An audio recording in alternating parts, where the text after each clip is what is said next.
Hi, and welcome to Kidney Plugged In.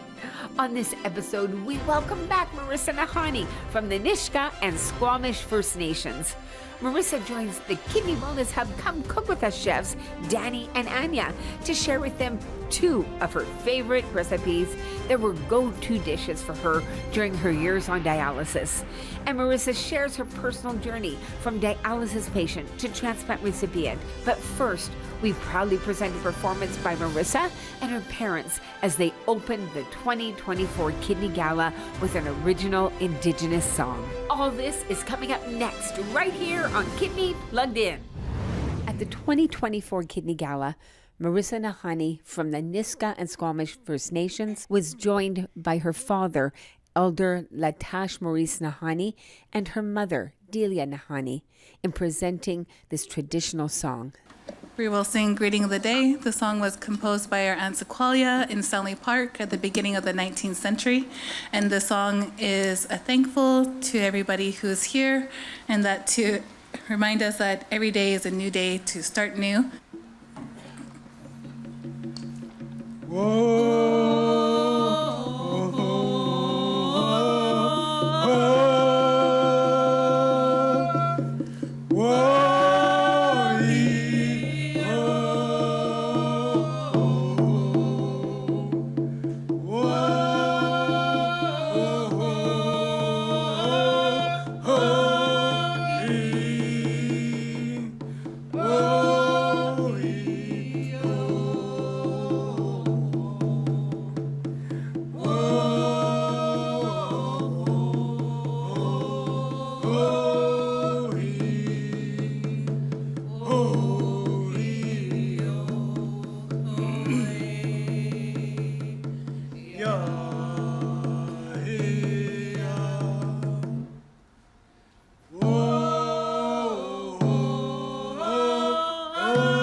Hello and welcome to Come Cook With Us. I'm Dani, dietitian, here with my friend Marissa Nahanee, and thank you so much for being here. We're so excited. Thank you.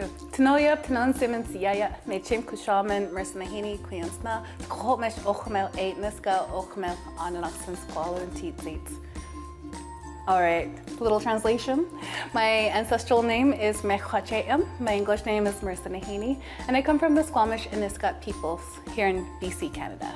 All right, so we're gonna start off with my favorite snack. I love chips, but on my restricted diet, I wasn't allowed to eat potatoes. So I found a way to eat potatoes. If you twice boil them, then it's totally fine. So there we go. We just quickly make a bunch of potato medallions, and then we're gonna put them in this amazing pot that we started boiling. Perfect. And we did half water, half vinegar. Oh, it smells really vinegary. Yes, it smells extra vinegary, but we're only gonna throw that in there for 5 minutes. It's like you're hot pickling. And in the meantime, we will get ready on our slaw. All right, so we're gonna make this ginger sesame coleslaw. So I like to peel my ginger first, and you just use the spoon. A cool trick. Can you see what we're doing here? So we're just taking the spoon and peeling the skin. There's like zero waste, right? You're not getting any of that beautiful ginger wasted. Do you need a dish for your vinaigrette or a bowl? I need a blender. A blender. Oh, okay. Oh, we gotta take the potatoes out. Okay. If you're not on a kidney diet, then you could just boil it for 5 minutes. And then if you are on a low potassium diet, then I would just boil it for 3 minutes, change the water, and then boil it again for 3 minutes. Great. And while she's draining those, I'm just gonna toss all of my ingredients into the blender. And we got the oil.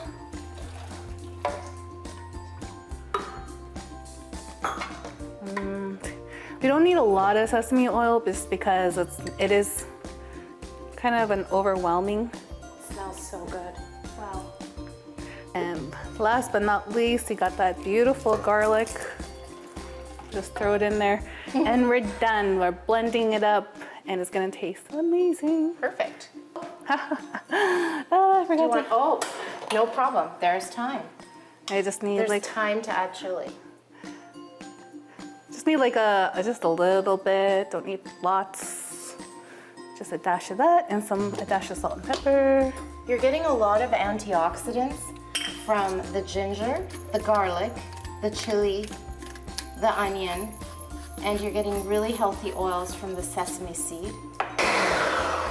Perfect. All right.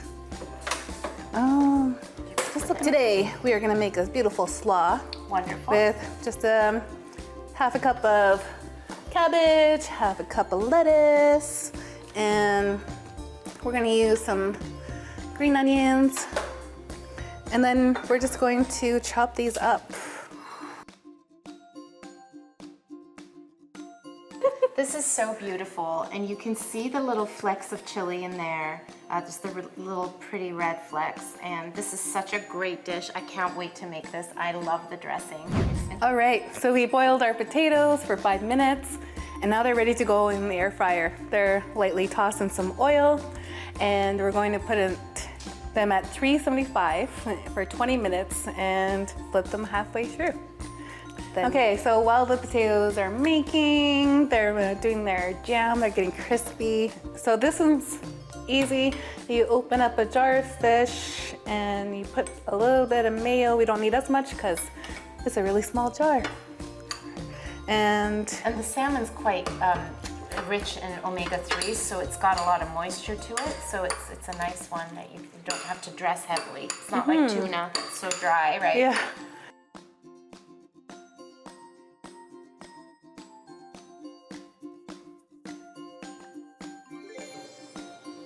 So this is a beautiful comfort food dish that came together. Please try this beautiful open-faced salmon sandwich with a great slaw and delicious vinaigrette and these wonderful salt and vinegar fries by Marissa. Hoi chuk. Thank you. And wei chuk yo. You take care. Did you know you could lose up to 80% of your kidney functions before showing any symptoms? Do you know if you're at risk for kidney disease? Hi, I'm Marissa Nahanee. I'm here to tell you that I'm at higher risk for kidney disease, being a person of Indigenous descent. Here are some factors that you should be aware of. You may be at risk if you have type 1 or type 2 diabetes, high blood pressure, heart disease, a family history of kidney disease, or if you have Asian, South Asian, African, Indigenous, or like me, Squamish and Nisga'a First Nations, you could be at risk for kidney disease. Kidney disease is more common than you think. In fact, 1 in 10 Canadians has kidney disease. For more information, go to kidney.ca. So Marissa, can you tell us a little bit about your kidney journey? You mentioned in other episodes that you've been on dialysis twice and that you've since had a kidney transplant. Yeah. Can you tell us a little bit about your story? It's like this lemon. It's not so pretty on the outside, but delicious on the inside. Yeah, so my journey started when I was in my early to mid 20s, and I didn't know anything about kidney disease. And I just felt really unwell one April, and I had to get my gallbladder removed. And but what they didn't know and what they didn't think to detect was to check my creatinine levels, and they were at 60%. And by June, they dropped down to 30%. And I was still feeling unwell. I was working at the Olympics, and so I was like, instinct said go to emergency, but emergency didn't detect anything. So I was like, I'm just gonna go see my GP, my general practitioner. And I went there on a Wednesday and did some blood work and peed in a cup. Sorry, not cooking language, but if you're in kidneys, okay. if you're in kidneys, you're comfortable talking about this. So so I went and did my blood work, and he's like, give you a call in 24 hours. No news is good news. So Thursday comes along, no news, awesome. And then Friday comes along and I take an afternoon off, which I don't do. And I was shopping with my mom because I never seen her and for a long time. And we're shopping in the mall, and then my doctor calls her and he's like, are you with Marissa? And she's like, yeah, we're shopping. How are you? What's going on? And he's like, bring her to the hospital right now. Oh, no. She's, I was just moments away from crashing into a coma. And my levels were that bad, and we didn't know, and nobody would have ever thought to check a 23-year-old for kidney failure. And so that's what I was going through. And I had to go on a lot of tests, and we did a lot to try to save my kidney. Went on a lot of steroids, my face ballooned up, and I got very strangely skinny. Luckily, like, my kidney stayed well enough during the Olympics for me to do my job, because it was my dream job. So you were still working through all of this? Yeah. Oh, you're so inspiring, Marissa. Oh my God. But after the Olympics finished and the Paralympics finished, so did my kidneys. And so in 2010, that's when I started dialysis.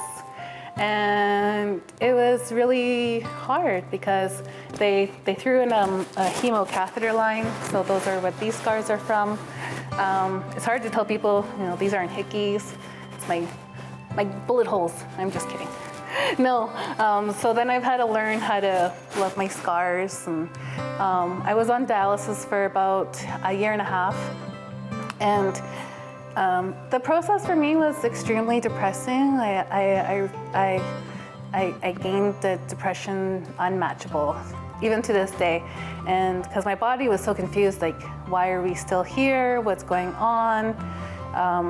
And my dad, he would literally like peel me off the couch and make me look at something beautiful, like a community garden or a hike.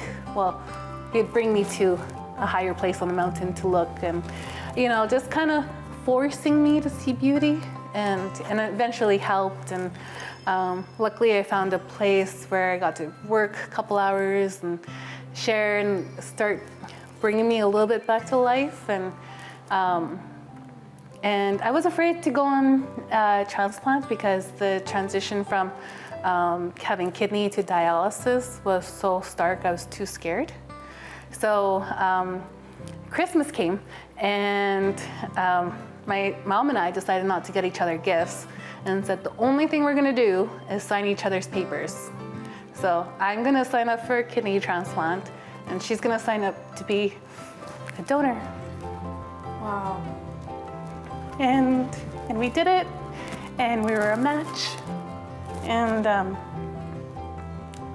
3 months later, we found out that we were going to be a match, and being a donor is really hard. You have to be like a superhuman, not smoking, got to be very healthy and fit. And my mom, she lost a bit of weight, and she was really healthy, very active. So August in 2011, after a long haul of dialysis, I got a kidney. Oh, yay. Yeah, the kidney was awesome, and it lasted for 9 years.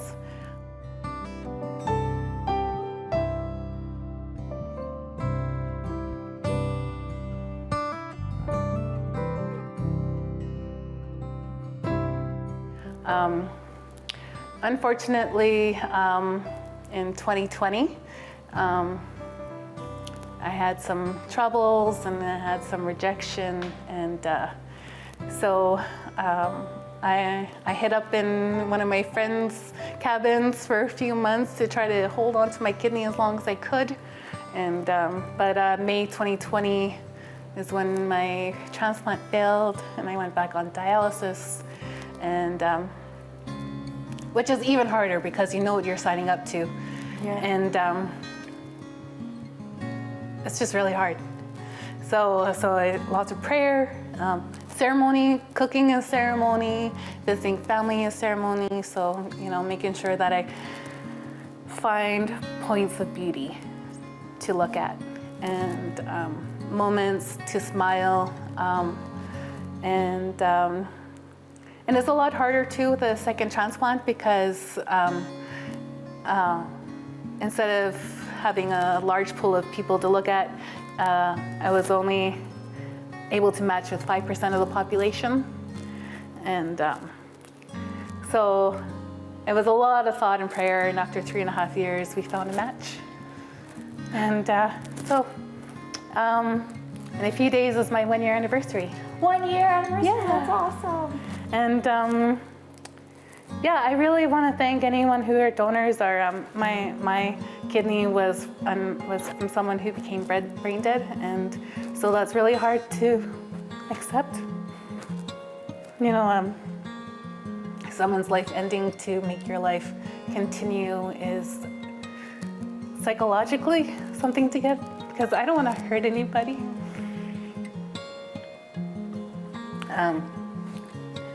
However, it was the family's wishes, and now the gifts, brought me back to life, to my family. It was really hard for me to participate. It was hard for me to get excited, very limited on energy, and now you can't stop me. Now I'm working again. I'm contributing back to society. Dialysis taught me patience. It taught me to be grateful. It taught me to be thankful just to wake up in my own bed. It's all these small moments that we take for granted, but waking up in your bed is such a luxury. Having energy to take a shower and brush your teeth, that's such a luxury. And now I'm cooking more, Just massage that all in there and get it all nice and relaxed. Awesome. Going in for its sauna. So I really encourage people who are thinking of donating. It is really painful in the beginning. However, you're not only helping the person that receives the kidney, but you're helping my community. My parents feel safer now. My sister has a best friend to play with again. My nephews, they have Auntie Favorite to hang out with, and now I'm here on a cooking show, and we're making delicious food, and we're spreading more joy. So, it's all about perspective and being grateful. I could say, why did this happen to me? And I was a good person, I volunteered, I did good things. But maybe this happened because I'm a great speaker, and I could share my story, and maybe it'll help someone. Thank you so much for sharing your story. I really do think that we've learned so much today, and not only with the food, but sharing this story. And I think you're right, it does have to do with you being able to really find this positive light, which not everybody could do. So many people would just curl up and be upset, and you really come out of that and shared your story, and I think that's impactful for everyone. Thank you. So I've learned so much today, so thank you for sharing it with us. Can I give you a hug? Yes, please. Leave me a message and I'll get back to you. I can't believe it's been almost 20 years since we met. My whole life has changed. Whenever I felt alone, you were there for me.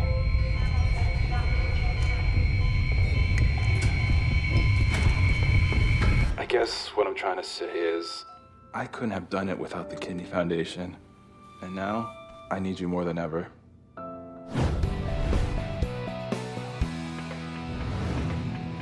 Marissa, so tell us, what are we making today? We're gonna make some meatloaf.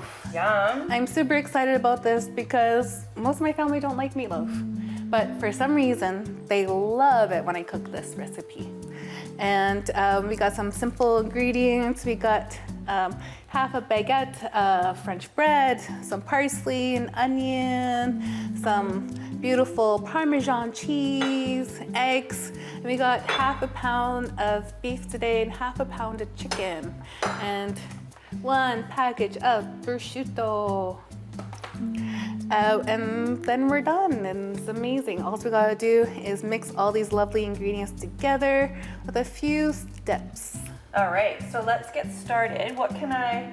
Okay, I'm gonna quickly chop this up, and we also have just a cup of milk, and we're gonna bring that up to a little bit of a simmer. I'm just going to, just for time, just kind of rip these pieces off. Yeah, it's all gonna get mixed up in there, so we're good. And we're gonna cut these all into cubes, beautiful cubes. When we cook it to a safe internal temperature, which we will do. Yes. Yeah, we don't want to give anyone food poisoning today. Okay, I think it's kind of warm. Oh yeah. All right. So then we'll take our bread and I can help you here. yeah, you can rip it up even smaller if you want. And if you can see in the pot, the ones at the bottom are starting to get soaked, but I see the ones at the top. So if the bread at the top still seems a little too dry, you could add a bit more milk. Okay, so that's a great tip too. And you don't have to be super fine with your chopping with the parsley. If you see, I'm just kind of feeding it through because we're gonna throw this in a blender. All right, so we throw the parsley in, we throw the cheese in.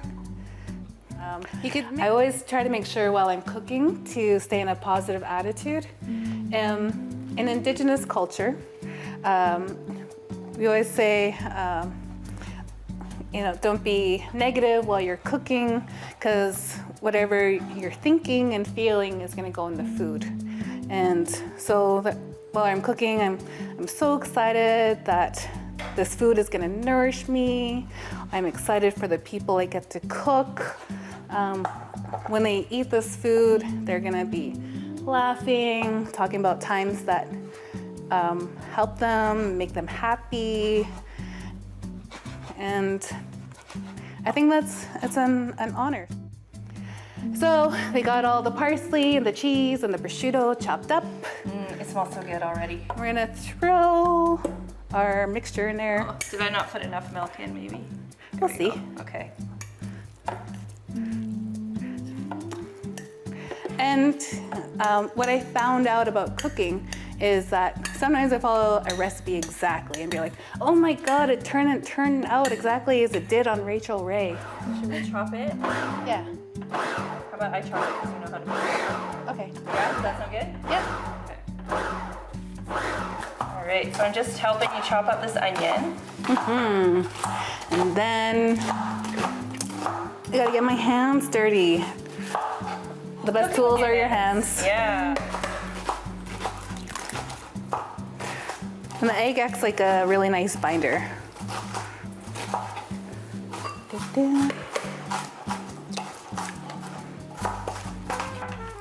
So Pop it in there? Yep. Okay.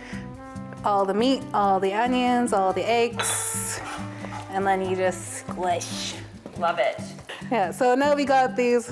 Oh, sometimes you'll notice that there's a lot of bread clumps or a lot of meat clumps. So just gotta make sure it's all mixtured together. And I do like too that you said it's something that Ta-da. can freeze. So when you've got energy, right, on days that you're feeling good, you can make this. So what are we doing with this? I'm gonna put it in the oven. Yep. Okay. At 400 or 375 for an hour. All right. And make sure you check it with your meat thermometer, and we'll double check on the heat when we take it out and eat. All right. So with the magic of TV, we already have one done. So we're gonna check this internal temperature. You wanna stick it in the middle and check your temperature and make sure it's reaching a safe temperature of 165 degrees Fahrenheit. Ready? 1, 2, 3. There we go, teamwork. Awesome. All right. And if you want to see how this beautiful meatloaf looks, ta-da! It's just delicious. It's a lot lighter because we did use chicken. I like using chicken because it's a little bit of a lighter meat. And if you are using a gamey meat like elk or mountain goat or moose, deer, having the chicken with it also takes away a lot of the gaminess in the meat. So for the people who don't eat a lot of wild meat, this is a good one. Well, thank you so much, Marissa, for coming today and showing us one of your great dishes. It was so fun to cook and learn about your culture and cooking with this meatloaf. Hoichuk, thank you so much. Hoichuk, you take care.